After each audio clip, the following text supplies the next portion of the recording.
Sir Pawan Kalyan గారు politics లో busy అయ్యి ఇప్పుడు సినిమాలకు గుడ్ బై చెప్పారు అనే వార్తలు వినిపించడం జరుగుతుంది సార్. మరి నిర్మాతలకు కూడా ఆయన సారీ చెప్పారంట కదా, మరి ఆయన నిజంగా సినిమాలు చేయట్లేదా? ఇప్పుడు నిర్మాతలు మరి ఎంత నష్టపోయే అవకాశం ఉందంటారు? పవన్ కళ్యాణ్ నిన్న పిఠాపురంలో వారాహి సభలో పాల్గొన్నాడు. ఆయన పాల్గొన్నప్పుడు చాలా విషయాలు ఆయన మాట్లాడాడు. అందులో ప్రధానంగా తన ప్రణాళికలు ఏంటి, ఏం చేయబోతున్నాను, ముఖ్యంగా పిఠాపురం ప్రజలకు ఏం చేయబోతున్నాను అనేది మాట్లాడాడు. అక్కడ ఆయన కొంత ల్యాండ్ కూడా కొన్నాడని చెప్తున్నారు. ఒక 5-6 ఎకరాల ల్యాండ్ కొన్నారు, ఇంకొక 10 ఎకరాలు చూస్తున్నారు అని చెప్తున్నారు. అక్కడ ఇల్లు అండ్ క్యాంప్ ఆఫీస్ కట్టుకొని పిఠాపురం వాసిలాగానే ఉంటానని హామీ ఇస్తున్నాడు. మరి అది ఎంతవరకు సాధ్యమనేది చూడాలి. ఎందుకంటే రేపు పొద్దున ఆయన ఇప్పుడు చంద్రబాబుకి అదే ప్రాబ్లం వచ్చింది. కుప్పంలో సొంత ఇల్లు కూడా లేదని జగన్ పెద్ద ఎత్తున ఆరోపించాడు. అలాగే పవన్ కళ్యాణ్ పిఠాపురంలో సొంత ఇల్లు కూడా లేదని రేపు ఆరోపణలు రాకుండా పవన్ కళ్యాణ్ పిఠాపురాన్ని ఒక శాశ్వత నియోజకవర్గంగా, చంద్రబాబు కుప్పం, జగన్కి పులివెందల, అలాగా పిఠాపురం పవన్ కళ్యాణ్కి ఉండేట్టుగా ప్లాన్ చేసుకుంటున్నట్టు కనబడుతుంది.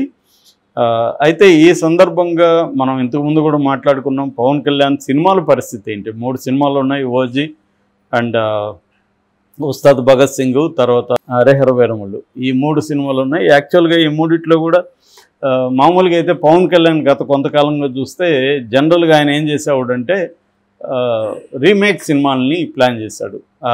అందుకని ఆయనకి పొలిటికల్గా కూడా ఫుల్ టైం లేదు, ఇటు సినిమాల్లో కూడా ఫుల్ టైం లేదనే పేరు విమర్శ వచ్చింది. పొలిటికల్గా కూడా వీకెండ్ పొలిటీషియన్ అని కూడా ఆయనకి పేరు పెట్టాడు. సాటర్డే సండే వెళ్ళి అక్కడికి రావడం, మిగతా టైంలో షూటింగ్లు తీసుకోవడం. షూటింగ్లో కూడా ఆయనకున్న పేరు ఏంటంటే రోజుకి 3 గంటల కంటే ఎక్కువ షూట్లో ఉండడు, లోపలే ఉండిపోతాడు, ఎవరు పిలిచే ధైర్యం లేదు ఆయనే బయట వస్తేనే షూటు. ఆయనకి వెళ్ళి రెడీగా ఉన్నాం సార్ అని ఎవడు చెప్పే పరిస్థితి లేదనేది చాలామంది చెబుతారు అక్కడ ఉన్న మేనేజర్లు వాళ్ళు.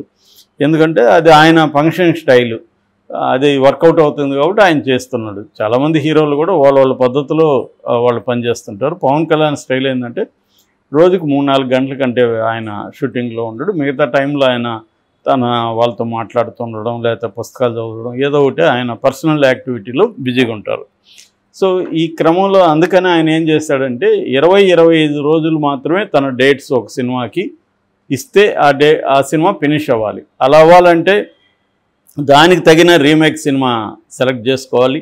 అంటే తన రోలు తక్కువ ఉండి మిగతా సపోర్టింగ్ కాస్ట్ ఉండాలి. సో ఆ విధంగా ఆయన డిజైన్ చేసుకుంటా వచ్చాడు ఇప్పటివరకు. వకీల్ సాబ్ కావచ్చు, భీమ్లా నాయక్ కావచ్చు, ఇవన్నీ కూడా ఈ కైండ్ ఆఫ్ ఫిల్మ్సే. తక్కువ 20 డేస్, రోజుకి యావరేజ్లో ఆయనకి 3 కోట్ల రెమ్యునరేషన్. అంటే ఒక సినిమాకి 50 నుంచి 60 కోట్ల రెమ్యునరేషన్ ఉంటుంది. 20 రోజులు మ్యాక్సిమం షూట్ ఉంటుంది. ఇది ఆయన ప్లాన్. అయితే ఇప్పుడున్న హరిహర వీరమల్లు కొద్దిగా అది పీరియాడిక్ ఫిల్మ్ కాబట్టి ఈయన డేట్స్ ఎక్కువ అవసరమైంది. అక్కడ బుక్ అయిపోయారు ప్రొడ్యూసర్లు. సో ఈయన ఇవ్వలేకపోయాడు. దాదాపు 4-5 ఏళ్ళు అది డ్రాగాన్ అవుతుంది. సో రెండోది ఆయన లైఫ్లోనే ఫస్ట్ అట్లాంటి ఒక హిస్టారిక్ క్యారెక్టర్ బేస్ చేసుకున్న కాల్పనిక సినిమా అది రియల్గా జరిగిన నవాబు కాలంలో, అంటే ఔరంగజేబు కాలంలో హైదరాబాద్లో ఒక బందిపోటు దొంగ మీద ఆధారపడిన తీసిన సినిమా అది. సోషల్ బ్యాండిట్ అంటారు వాళ్ళని, అటువంటి ఒక సోషల్ బ్యాండిట్ అనమాట అతను. సో అందువల్ల టైం ఎక్కువ పడుతుంది. ఆ హిస్టారిక్ ఇవి చేయడం అవన్నీ కూడా టైం ఎక్కువ పడుతుంది. అందుకని పాపం ఆయన ప్రొడ్యూసరు ఏఎం రత్నం మామూలుగానే ఆయన అనేక గొప్ప సినిమాలు తీశాడు గతంలో, తర్వాత దివాలా తీశాడు, తర్వాత ఏదో కోలుకుంటుంటే ఇది మళ్ళీ పడింది. అందుకనే డైరెక్టర్ క్రిస్ చాలాసార్లు ఆయన తన ఆవేదన బయట కూడా ఇండైరెక్ట్గా వ్యక్తం చేశాడు. ఈవెన్ పవన్ కళ్యాణ్తో కూడా అన్స్టాపబుల్ షోలో ఇండైరెక్ట్గా కూడా ఎక్స్ప్రెస్ చేశాడు, ప్రొడ్యూసర్ హీరోలు డేట్లు సరిగ్గా ఇవ్వట్లేదని. సో ఏదేమైనా ఆయన కూడా తప్పుకున్నాడు. నా వల్ల కాదు, ఇది ఒక టార్చర్ కదా, ముందుకెళ్ళదు వెనక్కి వెళ్ళదు, అక్కడే కదలకుండా పడి ఉంటుంది, ఎప్పుడు అవుతుందో తెలియదు. ఇందువల్ల ఆయన కూడా విరమించుకున్నాడు. ఇప్పుడు వాళ్ళ కొడుకు జ్యోతికృష్ణ ఆయన తీసుకున్నాడు షూట్లు. ఆయన ఆల్రెడీ ఏఎం రత్నం కూడా డైరెక్ట్ చేశాడు, పవన్ కళ్యాణ్ కూడా డైరెక్ట్ చేశాడు కదా, మేము ముగ్గురు కలిసి చేసుకుంటామని ఏఎం రత్నం చెప్పాడు. ఈయన అసలు హీరోగానే డేట్లు ఇవ్వకపోతే ఇంక డైరెక్షన్లో ఈయనేమి ఏలు పెడతాడు పవన్ కళ్యాణ్. కాబట్టి అది పరిస్థితి కష్టం. మొన్ననే ఒక 10 రోజులకు ముందు ఏఎం రత్నం ప్రెస్ మీట్ పెట్టి త్వరగా కంప్లీట్ అయిపోతుంది, మేము హీరో లేని సీన్ అంతా చేస్తున్నామని కూడా చెప్పాడు. కానీ నిన్న పవన్ కళ్యాణ్ ఒక బాంబు పేల్చాడు. అదేంటంటే నిర్మాతలకు క్షమాపణలు చెప్తున్నాను, 3 నెలల వరకు నేను షూటింగ్లకు వచ్చే ప్రసక్తే లేదు, 3 నెలల తర్వాత 1 రోజు 2 రోజులు వస్తాను అని చెప్తున్నాడు.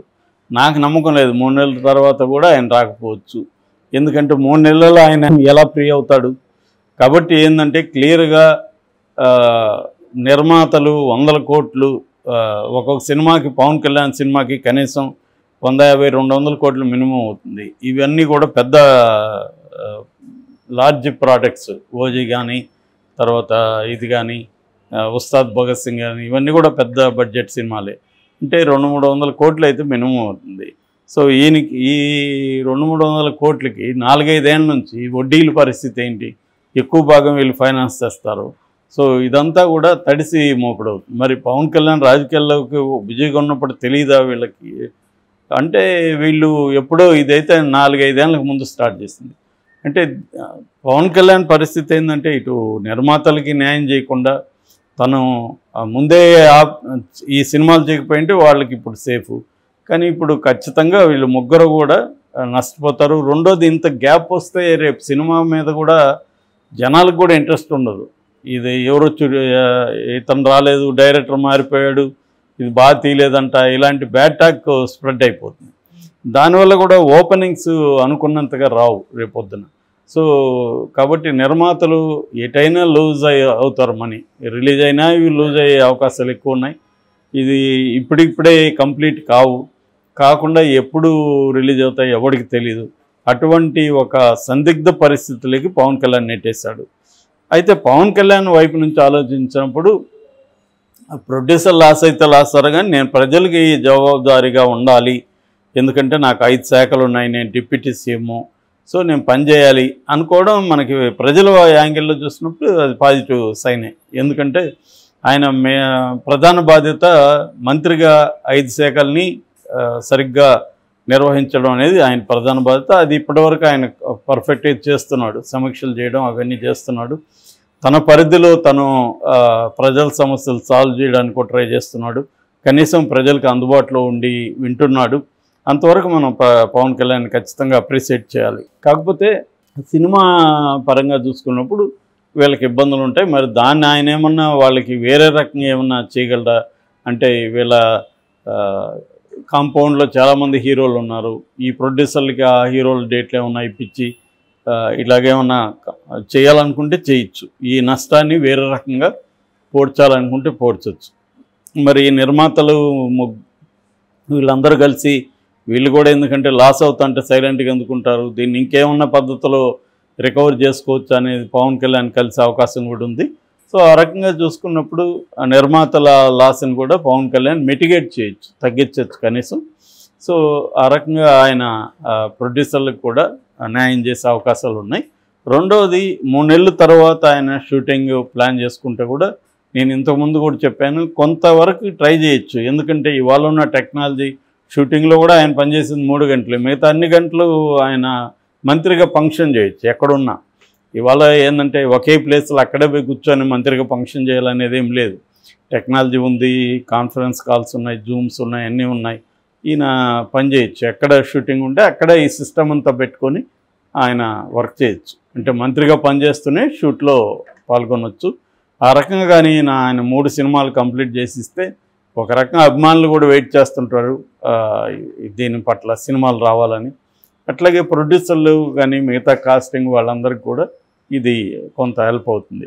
సో మరి ఆ రకంగా పవన్ కళ్యాణ్ ప్లాన్ చేస్తాడా, ఇటు ప్రొడ్యూసర్ని కూడా లాస్ కానికుండా చూసుకుంటాడా అనేది చూడాలి. ఏదేమైనా ఇప్పటివరకు పవన్ కళ్యాణ్ ఒక మంత్రిగా, ఒక డిప్యూటీ సీఎంగా మాత్రం బాగానే పనిచేస్తున్నాడని చెప్పచ్చు.